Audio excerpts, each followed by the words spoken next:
com alegria e singeleza de coração, louvando a Deus e contando com a simpatia de todo o povo.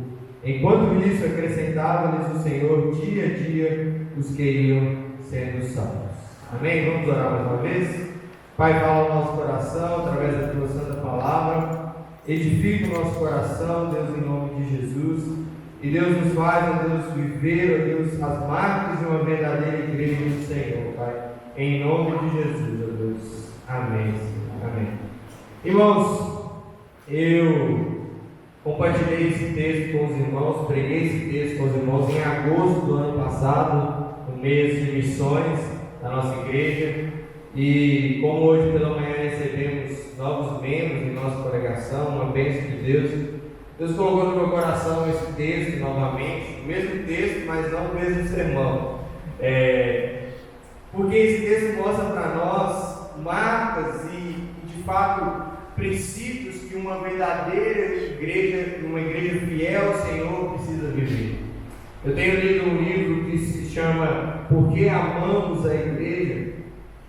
E esse livro trata de dois extremos que muitas vezes criam problemas no meio da igreja. Um extremo que só se preocupa com a igreja crescer, então a igreja tem que crescer, tem que ter mais números, custe o que custar, aconteça o que aconteceu, o importante é a igreja crescer e a membresia aumentar. Mas também temos um outro extremo que fala assim: não, o importante é sermos fiéis ao Senhor, sermos fiéis à palavra de Deus, mas essa fidelidade à palavra de Deus muitas vezes não condiz, não resulta em crescimento da igreja, o que também é um problema. A igreja que é fiel ao Senhor, necessariamente ela vai crescer. Talvez não vai crescer muito aos olhos dos homens, mas com certeza irá crescer muito aos olhos de Deus. Amém? E aqui a primeira igreja, vamos dizer assim, a igreja primitiva em Atos, mostra para nós princípios valiosos do que é uma verdadeira igreja. Uma igreja de fato fiel ao Senhor, uma igreja que vive nos caminhos do Senhor. O texto diz que aqueles irmãos, em primeiro lugar, perseveravam na doutrina dos apóstolos, ou seja, era uma igreja fiel à palavra do Senhor. As pessoas buscavam a palavra de Deus, as pessoas de fato se colocavam diante da palavra, a palavra era pregada fielmente, a palavra era o padrão de fé, a palavra era o modelo a ser seguido, era o que moldava o nosso caráter, era o que moldava o caráter das pessoas, era o que ditava o que a igreja devia fazer. Isso de fato é um dos princípios, e talvez aqui apareça em primeiro lugar, porque é de fato um dos princípios mais atacados, não só naqueles dias, como nos nossos dias também. Muitas vezes, irmãos, uma igreja deixa de ser uma verdadeira igreja quando ela não persevera mais na doutrina dos apóstolos. E o que é a doutrina dos apóstolos? Simplesmente a palavra do Senhor. Os apóstolos faziam era pregar a palavra. Por isso, irmãos, como igreja, o que nós precisamos é nos voltar para a palavra, meditar na palavra, pregar a palavra, aconselhar na palavra, buscar o conhecimento da palavra, porque senão, com certeza, nós estaremos perdendo um dos principais pilares do que Deus mostrou para nós, e como igreja deveríamos fazer, que é perseverar na palavra do Senhor, custe o que custar. Porque isso muitas vezes, irmãos, vai gerar consequências em nossas vidas, haverá sacrifícios, teremos que deixar coisas para trás, teremos que de fato julgar coisas fora. Porque o Evangelho apresenta para nós um padrão de vida completamente contrário do que a nossa carne deseja. Muitas vezes, irmãos, como pastor, às vezes, quando vou aconselhar, às vezes pregar sobre alguma coisa, às vezes falar alguma coisa, as pessoas falam assim: mas pastor, isso aí vai ter gente que não vai gostar muito de ouvir, não. Eu também, irmãos, muitas vezes quando estou preparando um sermão ou fazendo uma devocional, sozinho ou com minha família, eu ouço da palavra do Senhor. Eu leio na palavra do Senhor diversas coisas que eu não gosto de ouvir. Porque é a palavra do Senhor moldando a minha vida, mostrando os meus pecados que precisam ser mortificados, mostrando a natureza pecaminosa em mim que precisa ser mortificada todo dia. É isso que a palavra de Deus fará conosco.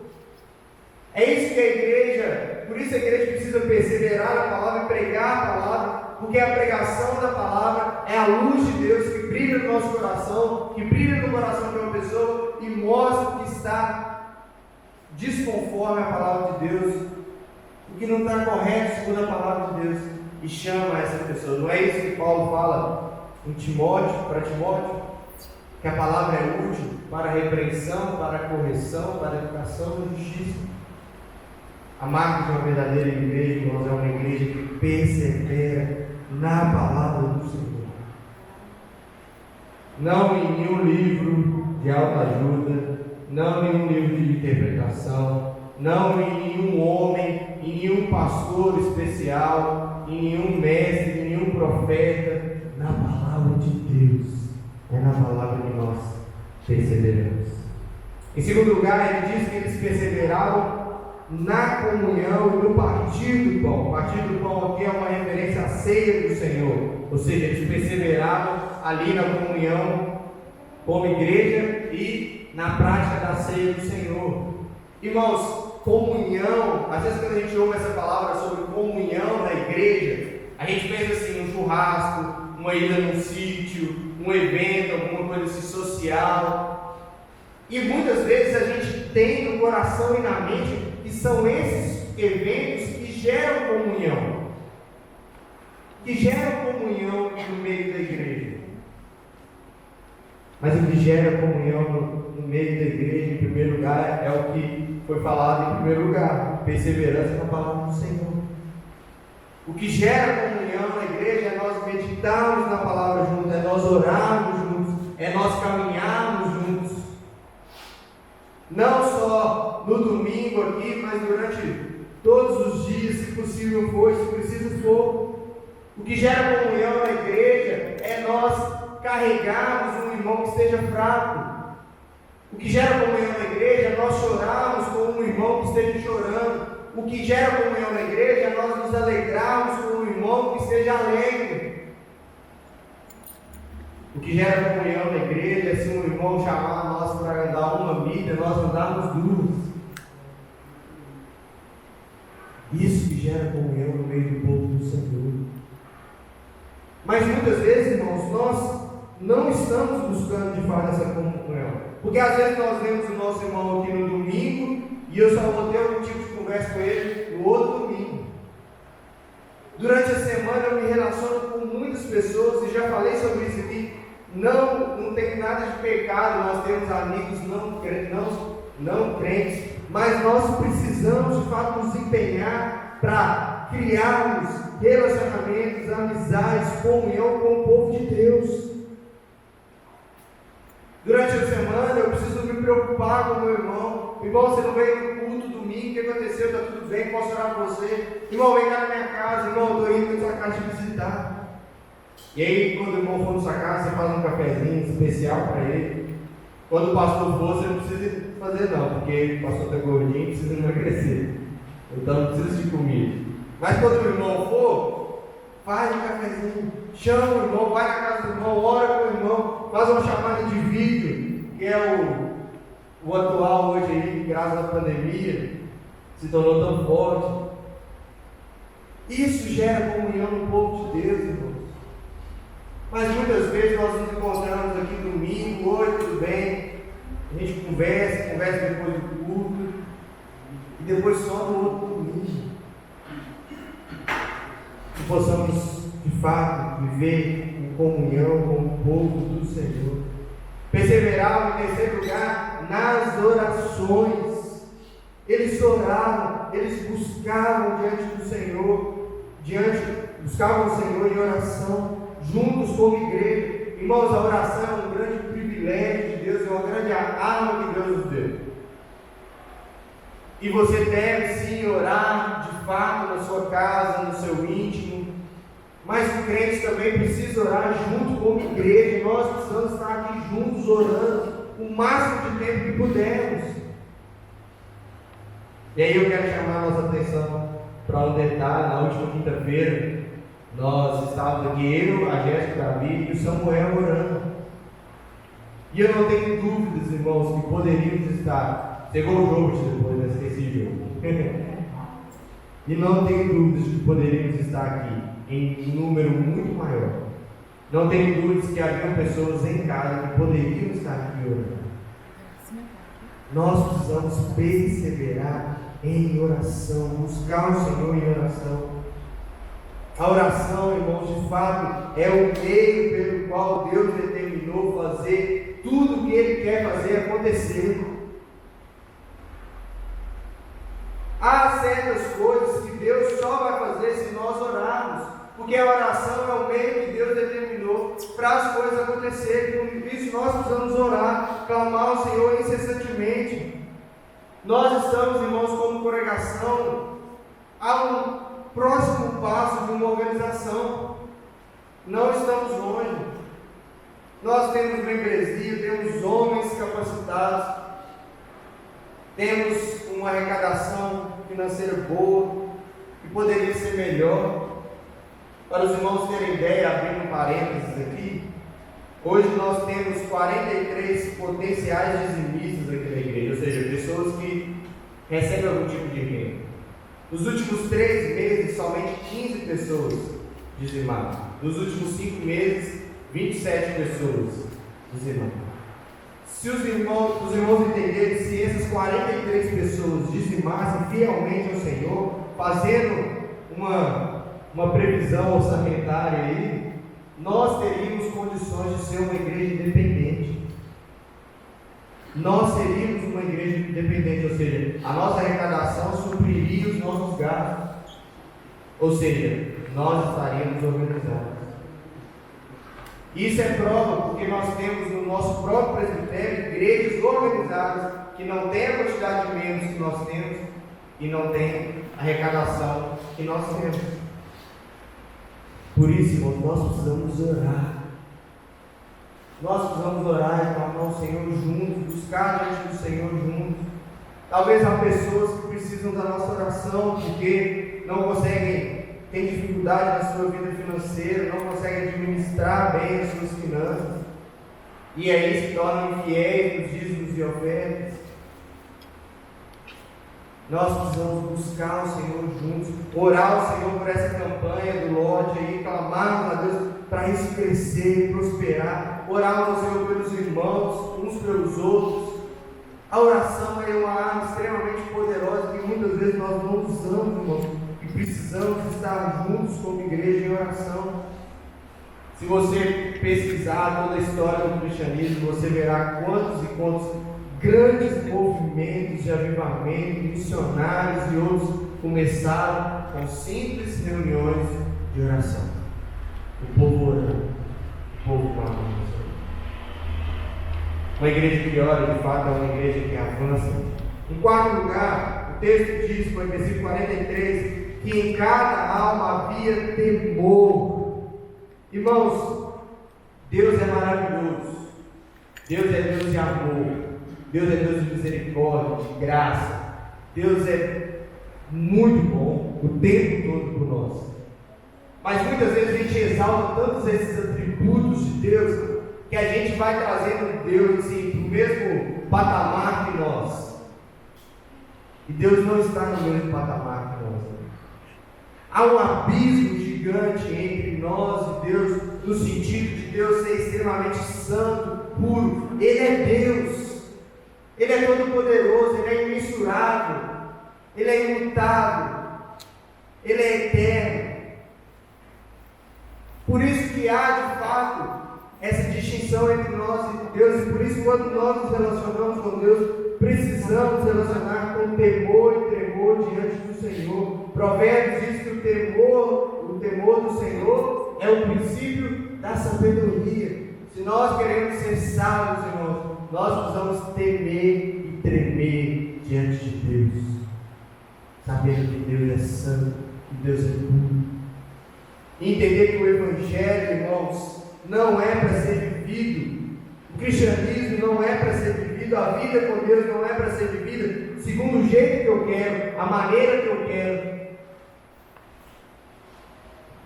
segundo os meus desejos, segundo as minhas vontades, não. É Deus que me salvou, que me criou. É Ele quem fala para mim a maneira como eu devo viver, a maneira como eu devo caminhar. Versículo 44, 45 diz que todos os que creram estavam juntos e tinham tudo em comum. Eles vendiam suas propriedades e bens, distribuindo o produto entre todos à medida que alguém tinha necessidade. Havia naquela igreja, irmãos, o que nós chamamos de liberalidade, ou seja, pessoas com um coração voluntarioso e disposto a investir muito mais do que os seus dízimos e suas ofertas. O que o texto está falando aqui, o que acontece é que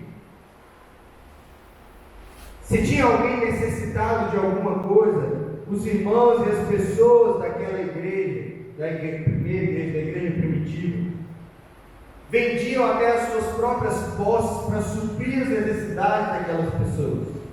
Isso é uma marca de uma verdadeira igreja. E eu louvo a Deus, irmãos, porque eu vejo essa marca em nossa igreja. Até hoje não vi nenhum irmão em nossa igreja ter necessidade de algo, e alguém da igreja, alguns irmãos da igreja não se juntarem e suprir a necessidade desse irmão. Louvado seja o Senhor por isso.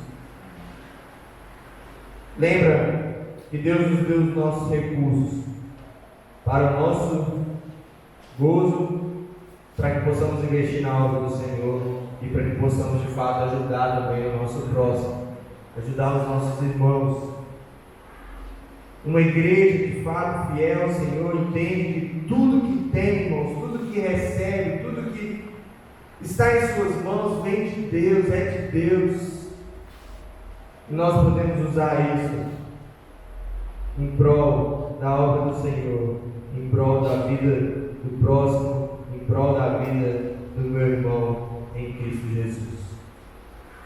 Uma outra marca de uma verdadeira igreja está exposta no versículo 46, diariamente perseveravam unânimes no templo. Irmãos, o texto está dizendo que quando chegava o domingo, o dia deles se reunirem, as pessoas falavam assim: não posso, tenho culto. É isso que o texto está dizendo. Eles iam ao templo, unânimes. O texto diz unânimes, ou seja, não havia quem falasse: não, eu vou ficar em casa hoje.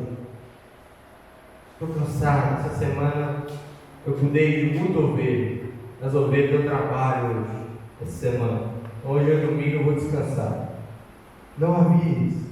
Irmãos, eu lembro de algum tempo atrás, havia de fato uma preocupação e um temor em não estar ausente no culto. Eu lembro quando eu era adolescente, às vezes eu faltava no culto para ir com meu pai no Mineirão, no outro cruzeiro.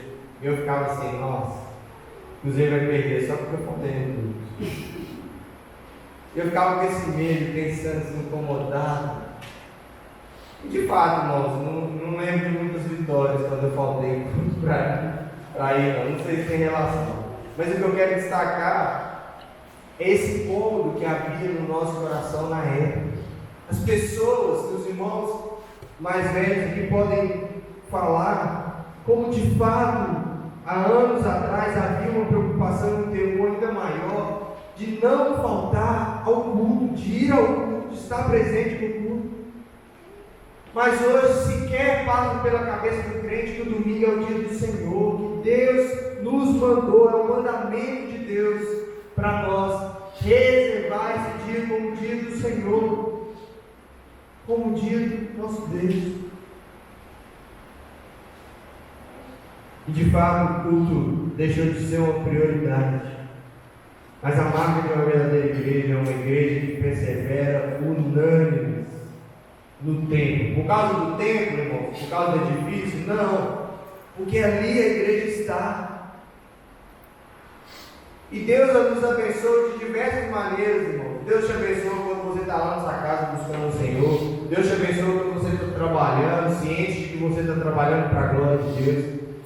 Mas de fato, Deus nos abençoe de maneira singular, de maneira diferente de qualquer outra, quando nós estamos aqui adorando ao Senhor e cultuando ao Senhor. E esse ano, irmãos, nós tivemos uma prova viva de como isso faz falta, que foi o tempo que ficamos fechados. E não pudemos vir à igreja. Como ouvimos os irmãos falarem, nossa, que saudades da igreja. Às vezes, irmãos, eu sentava lá na mesa lá de casa com o computador para fazer a pregação ao vivo.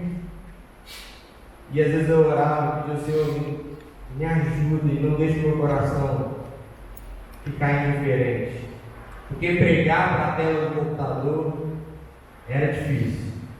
Mas quando nós estamos aqui, quando eu estou aqui olhando aí, agora só para os olhos, né, dos irmãos, porque embaixo do olho está tudo tapado com a máscara, mas é aqui que nós vemos a graça de Deus ser manifesta. É aqui que nós vemos a graça de Deus ser derramada. Por isso que possamos perseverar juntos com o povo de Deus. Versículo 47, outra marca, o povo vivia louvando a Deus, adorando ao Senhor, exaltando ao Senhor e por último, contando com a simpatia de todo o povo. Essa semana eu mandei a nossa campanha para enfermeira-chefe do nosso posto de saúde aqui do bairro, e ela falou comigo assim, claro que eu vou divulgar, vou ajudar também, porque a igreja tem sido uma bênção para nós, tem sido de fato uma grande ajuda para toda a comunidade. Isso é contar com a simpatia do povo. Nós vamos na escola, nós temos portas abertas, nós vamos nos comerciantes, nós temos portas abertas, nós vamos no posto de saúde, a gente tem porta aberta. Ninguém fecha a cara na nossa porta, glória a Deus por isso. Isso é contar com a simpatia do povo. E a igreja deve viver assim. Desde que isso não signifique abrir mão da perseverança na palavra, abrir mão da firmeza no Evangelho de Cristo Jesus. Qual que é o resultado, irmãos? Enquanto isso, acrescentava-lhes o Senhor dia a dia os que iam sendo salvos. Quem acrescentava, irmãos? Era o pastor? Não. Eram os apóstolos? Pedro, Paulo? Não. Eram os membros da igreja? Não. Era Deus que acrescentava. Quer dizer que a gente vai ficar aqui sentadinho esperando Deus ir acrescentando? Claro que não. Nós vamos sair por essas portas, lançar as sementes, pregar o Evangelho de Cristo Jesus, arrepender-vos e crede em Cristo Jesus e esperar que o Senhor faça as sementes florescer e dar frutos. De modo, irmãos, que lembra dos dois extremos que eu falei no início, daquele que só se preocupa em crescer, em igreja crescer, e do outro que a igreja não está crescendo, nada. Nós precisamos entender que uma vida de fidelidade ao Senhor, uma igreja fiel ao Senhor, em todos esses aspectos, é uma igreja que experimentará crescimento espiritual, crescimento numérico e crescimento financeiro. Crescimento numérico, irmãos, não é uma quantidade grande aos nossos olhos. Crescimento numérico é um crescimento da igreja diante do Senhor. Graças a Deus eu creio e eu vejo isso, que nós temos experimentado esse crescimento. O Jovens tem ali na pastinha dele uma lista de membros de 2017, 35 membros. Nós estamos hoje com 54 membros comungantes e 10 membros não comungantes, crianças, 64 membros. Com os dois que foram recebidos hoje, 56 membros comungantes. Glória a Deus por isso. A igreja cresceu. Deus deu esse crescimento para a glória do Senhor. Vamos perseverar, irmãos. perseverar na doutrina, na comunhão, nas orações, vivendo em temor, tendo tudo em comum, suprindo as necessidades, perseverando unânimes no tempo, louvando a Deus, contando com a simpatia do povo e orando ao Senhor: Senhor, dá o crescimento. Dá o crescimento, porque o crescimento é do Senhor. Amém? Ser fiel a Deus é de fato seguir os princípios que Deus nos ordenou. Vamos orar. Pai, graças te damos pela tua palavra, Deus. Graças te damos pelo privilégio que temos de ser igreja do Senhor. Nós somos igreja do Senhor, Pai. Obrigado por isso, Deus, em nome de Jesus. Aplique essa palavra no nosso coração e cada um de nós possa buscar, Deus, viver cada um desses princípios verdadeiros do Senhor, Pai, em nome de Jesus, Deus. Eu clamo, Senhor, por isso, Pai. Aplique essa palavra no nosso coração, Deus. Fala no nosso coração, Senhor, em nome de Jesus, ó Deus. Amém, Senhor. Amém. Amém, irmãos. Irmãos,